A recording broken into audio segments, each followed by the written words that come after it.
Okay, it's recording now. Let me take something to drink. Oh, I probably need some Advil.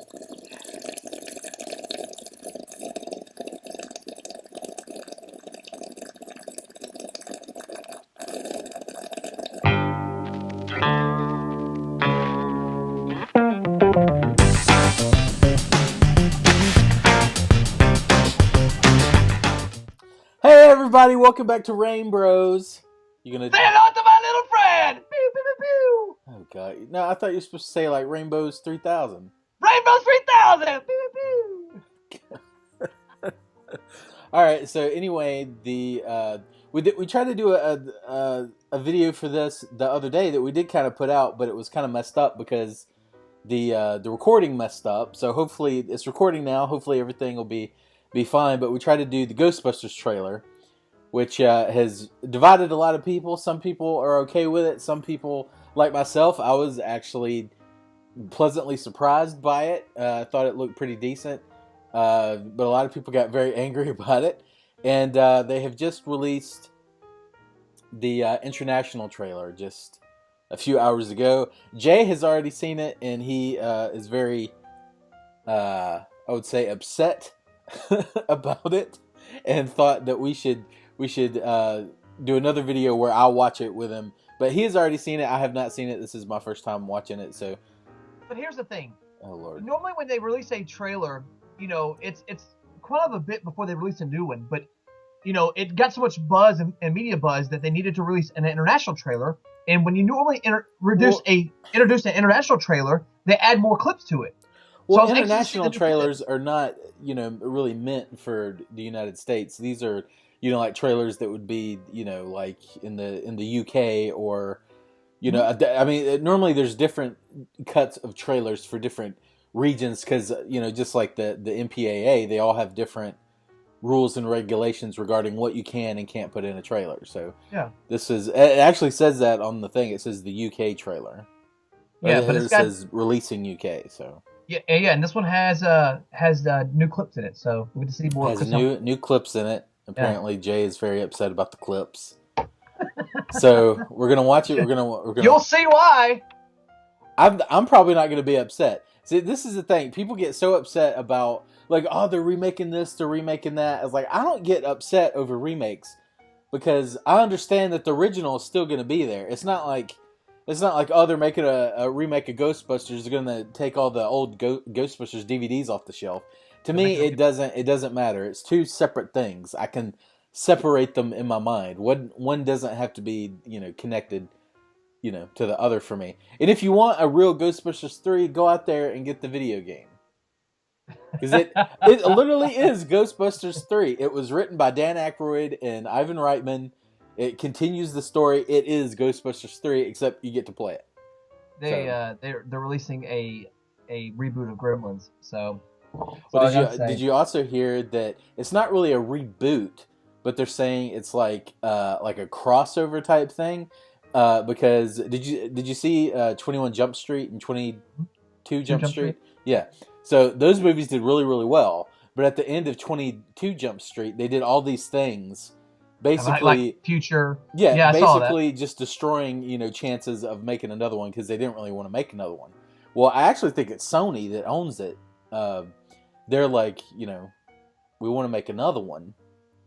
And, but they don't really know what to do with it because like, where do we go, after this? And so they own two franchises. They own Men in Black and 21 Jump Street. So the characters for 21 Jump Street are going to be put into Men in Black. Like, so it's going to be like a crossover of Men in Black and 21 Jump. Yeah. Like after we're done, you can look it up and read about it. So, okay. So anyways, so we're going to watch the trailer. Do you have the trailer loaded up? Yes. Are you ready to go? All right. Yes. So let's go on. We'll do 1, 2, 3, play, and then we'll enjoy it. So 1, 2, 3, play. Oh, well, there's New York. 30 years ago, okay. Yeah, well, it says friends instead of scientists. Oh, they changed it! Which Winston was a scientist. People are saying, oh, Winston wasn't a scientist. He had multiple degrees. Multiple. He was a PhD. They changed it. It said scientist.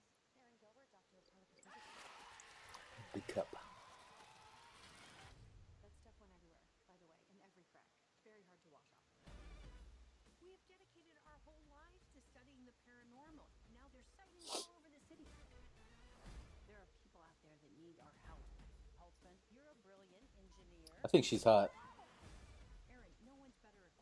I think she's hot too. That's pretty funny. Got more Chris Helmsworth. Yeah.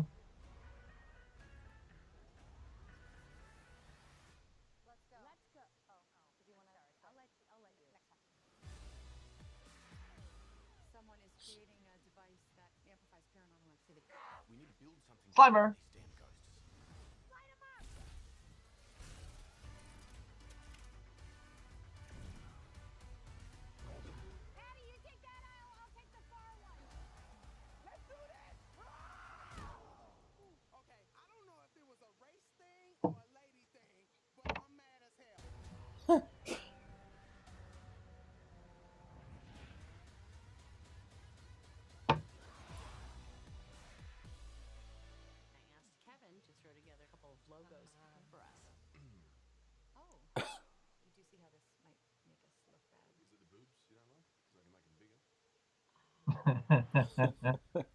See, that's pretty funny. That's pretty funny. All right. So, you've got to let me know what you think. So overall, I kind of it's basically the same as kind of how I felt about the first trailer.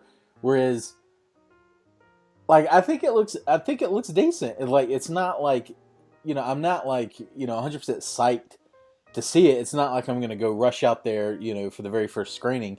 But it's something I definitely want to see. It looks, pretty funny.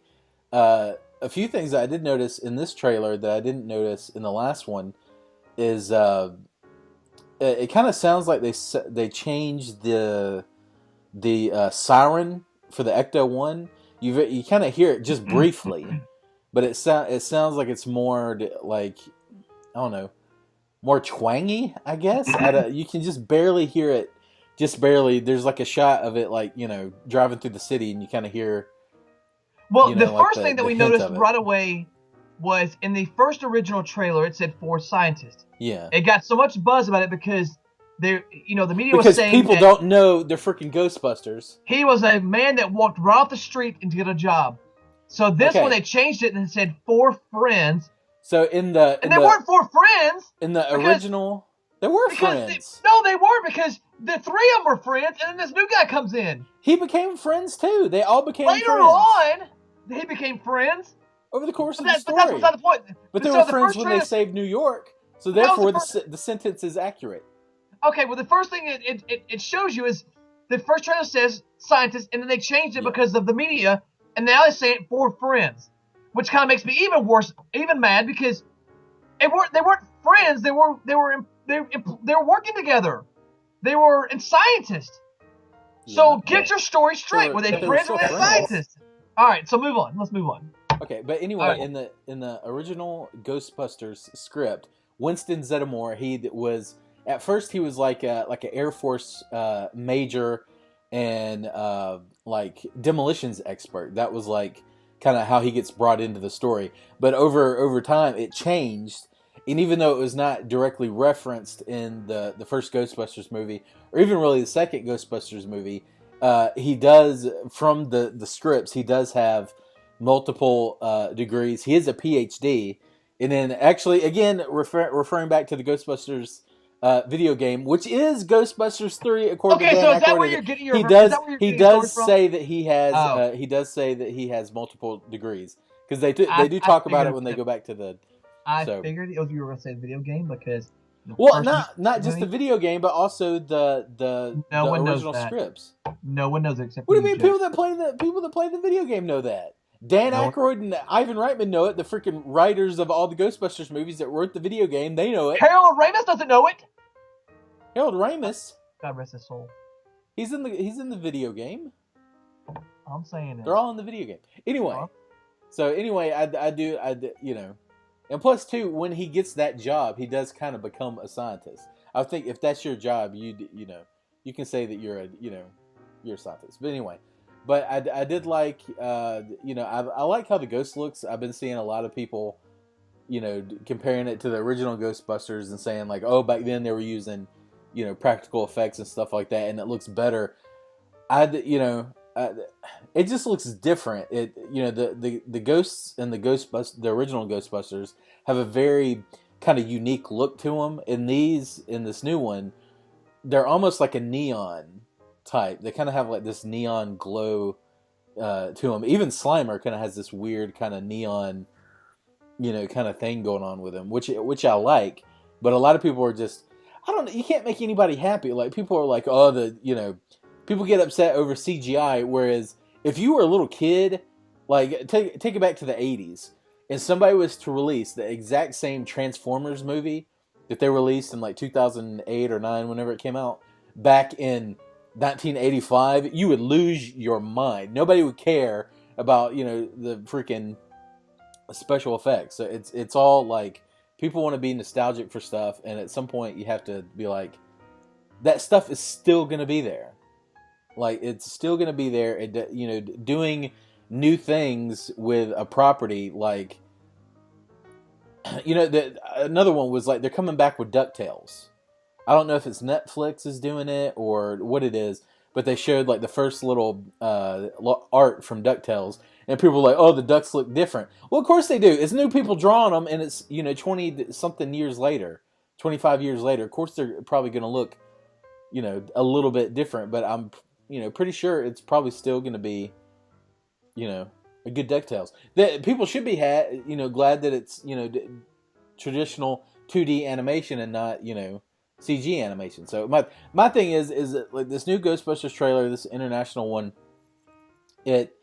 I think it looks fun. It looks like it's going to be something I'm going to enjoy seeing, and it also looks like something that me and my mom so rarely have like a chance to go to the movies together to like watch stuff, because we like different things, but we both love movies, so it's very hard for us to ever find something. And this also looks like something you could probably take your wife to go see, stuff like that. So I think they're trying to make it somewhat family friendly, and a lot of those jokes that we saw in there are they kind of allude to the fact that everybody raised such a big stink over like it was just an all-female cast.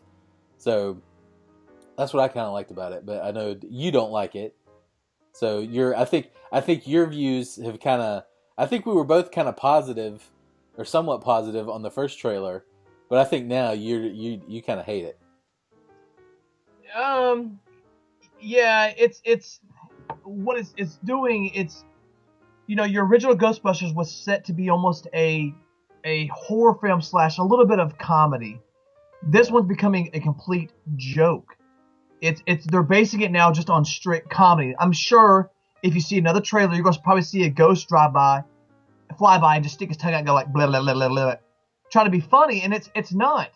But when you bring comedians into a film, because the only person that was actually a comedian was Bill Murray. And I know Dan Aykroyd was a little bit, but Harold Ramis wasn't a comedian. He did comedy movies, but he wasn't your typical comedian. Well, I think he was part of like a comedy improv group.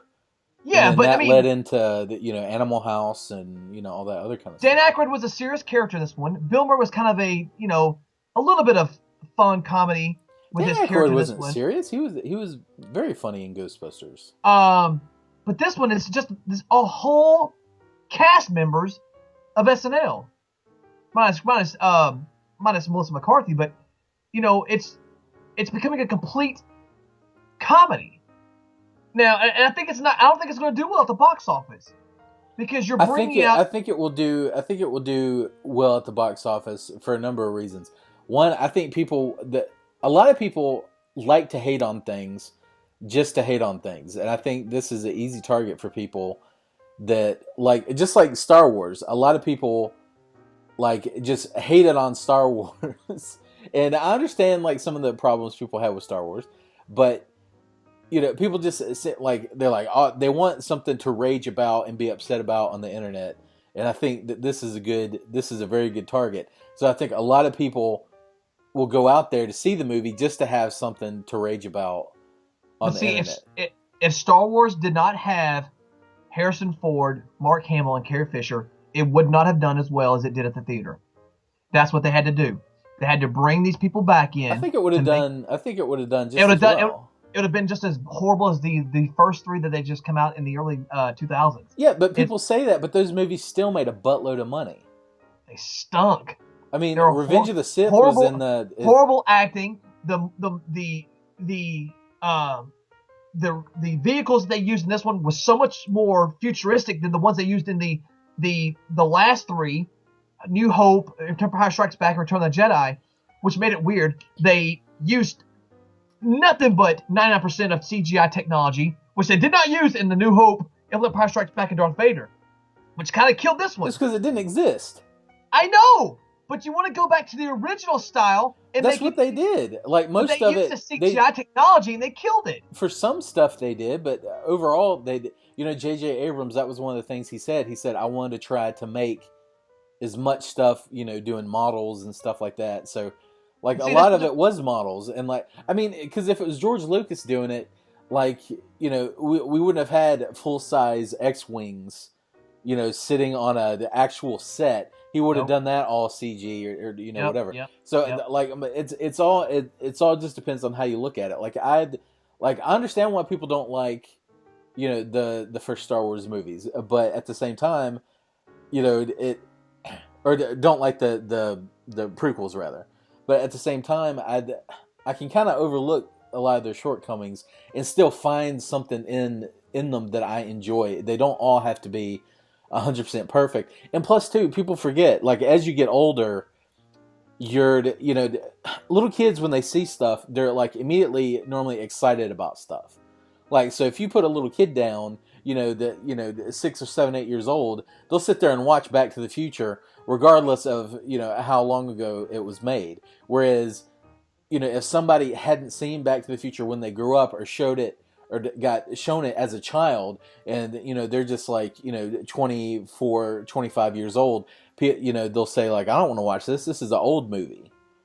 Like, because I've had the same thing with you, because like I was like we were talking about like some of our favorite movies, and I said like I named a couple like black and white movies. You know, like nobody watches those. Those are in black and white. Like, well, I did. Like, so I mean, it's the same thing. It's like people feel very nostalgic for things that they had when they were children. That's why a lot of people, that myself included, that's why I wear a freaking Duck Hunt t-shirt. You know, because you get very nostalgic for things. But it doesn't mean that those things over time can't, you know, change. And it doesn't mean like, you know, you can't make new stories out of similar ideas. Because there's nothing new under the sun anyway. So there's... Well, that's my thing. Yeah, Chris Columbus. I don't know if you know who he is. He did great films. He did Home Alone. Did Home Alone. He did the Harry Potters, the first three. He did Gremlins. First two. Well, he produced the third one. He did, you know, your Gremlins. He's done tons of great films. He didn't direct Gremlins. Yeah, he did Gremlins. No, he did not. That was Joe Dante. Man, if I have to Google this, hold on. It wasn't Chris Columbus. Gremlins. There's Gremlins. Yeah. Let's see. Steven Spielberg produced. He was a writer. Okay, I'm sorry. He's a writer. Yeah. He wrote Gremlins. Okay. He's writer, director, you know. Anyway. He has more No. He has more credibility because he's the writer rather than the director. He created the film, pretty much. So he has a new movie coming out this Friday called Young Messiah. We should actually do a trailer of that. It's about Jesus Christ as a 7-year-old. Yeah. You know, it's I don't get it, but they're rebooting Gremlins. They're rebooting Gremlins, which you know. I don't know if they're rebooting it because I saw an interview with one of the characters, and they said that they're actually looking to make it a continuation. Well, it'll just be called Gremlins, but it'll be Gremlins 3. He mentioned today that it's going to be a reboot. Well, maybe they've changed it. I mean, the problem is because Hollywood doesn't know how to create new movies. They keep rebooting films. It's not because this is what everybody says. Is like Hollywood has run out of new ideas and stuff like that. That is not it at all. You know why? This is coming from somebody. That's this right here. No, this is coming from somebody who knows a little bit about how movies work. I have run a film festival for 6 years, currently in film school right now. So this is what people always say. Oh, the reboots and blah blah blah. You know, Hollywood doesn't have any original ideas. It's not that they don't have any original ideas. There's tons of original ideas out there, and many of them get made into movies, and a lot of them don't. But the problem is that it's about money. And the thing is that when you're spending 60 million, 100 million, 200 million on a movie, you want to make sure that that investment is safe. And a lot of times it's not a safe investment to invest that money in a property that nobody knows. So they're going to say, oh, look, we own the rights to Ghostbusters, so we can make a new Ghostbusters movie. That's a franchise people know. That's a franchise people love. We can do some new things with it, you know, kind of make it modern for the modern day, and people will go see it. Disney, that's why they bought Star Wars. So anyway, I don't know, we're going a little bit long. So say what you were about to say before we had to pause there. So I'm a little perturbed about you know, the Hollywood industry, and I know that they're trying to make money, but I think they're killing off so many fans when they do reboots of people. Because if you do a reboot of a certain movie, it's not going to draw in a lot of people to see these films. Now, granted, Big Trouble in Little China is going to flop because of The Rock. No one cares about The Rock anymore. He's not your relevant actor anymore. He's not. Okay. He's done horrible films. So you're taking a piece of classic and changing it for The Rock, but it's going to flop. I'm telling you. Okay, so you're talking about The Rock. There was talk that they were going to do a Big Trouble in Little China Part 2, and it didn't work. They couldn't come up with a script. They couldn't come up with an idea. It didn't work, so they just let it go. So Hollywood said, what can we do to make money? Because we're not making any more money. You know, these Hollywood films are not doing anything anymore because we're having to redo all these films again. They're making a lot of money. Spider-Man for the 10th time. Superman for the 5th time. Do you know why they're doing that? Do you know why they're doing that? Batman for the 10th time. Because they make money. Titanic for the 3rd time. They did that once. You're redoing all these films because they think it done very well when they did it. But this time, we're going to try to tweak it, try to make it what we want to do, and turn around and do it. And you know what? Big Trouble in Little China was not a box office success when it came out. You know what? Hollywood has gotten it wrong. They might have gotten it wrong, but still, it's, you know... Hollywood has gotten it wrong. I'm telling you, watch this. Watch this, Joseph. In 2 years, you're going to see a Godfather reboot. In 2 years. You know who's going to be the Godfather? Al Pacino! I might watch that.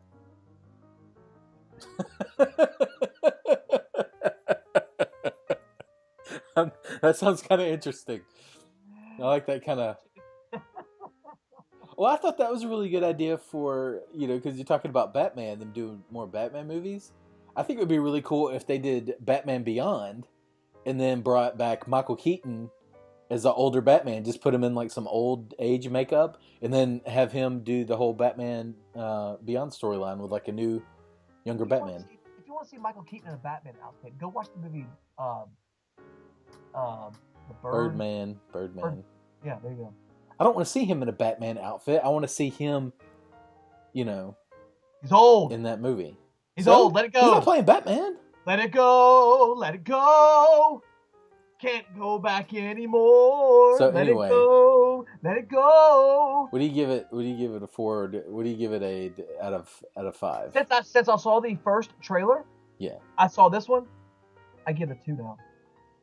You give it a 2 now. I like the first trailer more than this one. Anytime you throw up a race card, Leslie Jones. Anytime you throw up the race card, I can't stand it.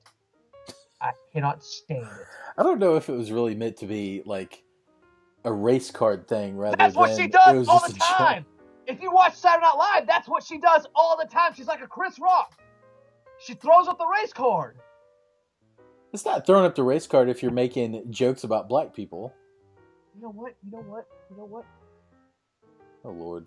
She throws up the race card. So anyway, I give it like a 3. You gave it a 4 last time. Yeah, that was the original trailer. I'm going by the trailer. I like the first trailer better than this one. But yeah, so I give it a 3 out of 5, which is still pretty solid. But you know what? No. Seeing both trailers, the only thing that made me laugh was Chris Hemsworth. Yeah, well, Chris Hemsworth is funny. Like, especially when you go back and, you know, like, rewatch, like, Thor and stuff. It's a very funny movie. People forget. You know. That character's, you know, Thor is funny as a character. I think he would actually be really good in more comedy. So maybe this is a sign of things to come. Oh. Yeah, twirl your mustache like a Bond villain.